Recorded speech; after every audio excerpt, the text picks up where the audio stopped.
ఎలాంటి అవాంఛనీయ సంఘటనలు చోటు చేసుకోకుండా భద్రతా పరంగా ఇబ్బందులు తలెత్తకుండా అన్ని విధాల చర్యలు తీసుకున్నట్లుగా కూడా తెలుస్తుంది. అలాగే కొన్ని చోట్ల ముఖ్యంగా షేక్‌పేట్‌లో కొన్ని ఏరియాల్లో ఈవీఎంలు మొరాయించినట్లుగా కూడా తెలుస్తుంది. అక్కడకు అదనంగా మరో ఈవీఎంలను అక్కడికి అక్కడ ఏర్పాటు చేశారు. సో ఇక్కడ కూడా ఎలాంటి ఓటింగ్‌కు ఇబ్బందులు తలెత్తకుండా అన్ని ఏర్పాట్లు చేస్తూ అధికారులైతే అన్ని విధాల సమన్వయం చేసుకుంటున్న సిచ్యువేషన్ కూడా ఉంది.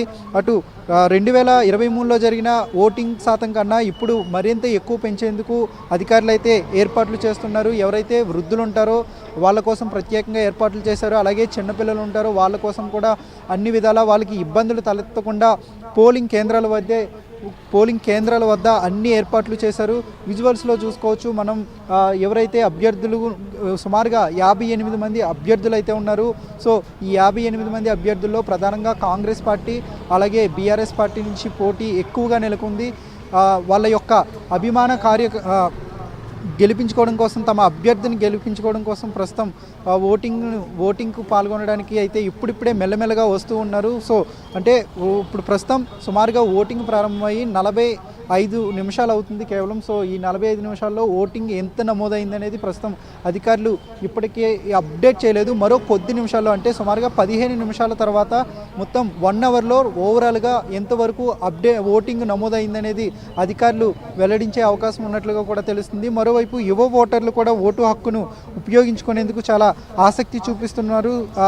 దీంట్లో మొత్తం 4 లక్షల ఓటర్లలో గత 2023లో 3,75,000 మంది ఓటర్లు ఉన్నారు. కానీ ఇప్పుడు 2025 వచ్చేసరికి అంటే 2 సంవత్సరాల వ్యవధిలోనే సుమారు 25,000 ఓటర్లు పెరిగారు. సో వీరి ప్రభావం కూడా పూర్తిగా ఉంటుంది.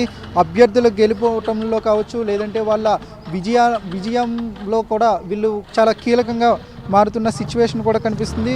ఈ మొత్తం జూబ్లీహిల్స్ నియోజకవర్గానికి సంబంధించి 18 ఏళ్ల నుంచి 19 ఏళ్ల వయసు ఉన్నవారు 6,859 మంది ఉన్నారు. సో వీళ్ళు కొత్తగా తమ ఓటు హక్కును వినియోగించుకొని ఉన్నారు. ఇప్పటికే కొంతమంది యువత మొట్టమొదటిసారిగా వాళ్ళు ఓటు వేసేందుకు ఇప్పటికే పోలింగ్ కేంద్రాలకు వస్తూ ఉన్నారు. సో వాళ్ళు కొద్దిసేపటి క్రితమే మాట్లాడుతూ తమకు చాలా సంతోషంగా ఉంది, అలాగే తొలిసారి ఓటు వేయడం తమకు ఎంతో బాగుందని, అలాగే ఓటింగ్ కేంద్రాల వద్ద కూడా అన్ని ఏర్పాట్లు చేశారంటూ వాళ్ళు చెప్పిన సిచ్యువేషన్ కూడా ఉంది.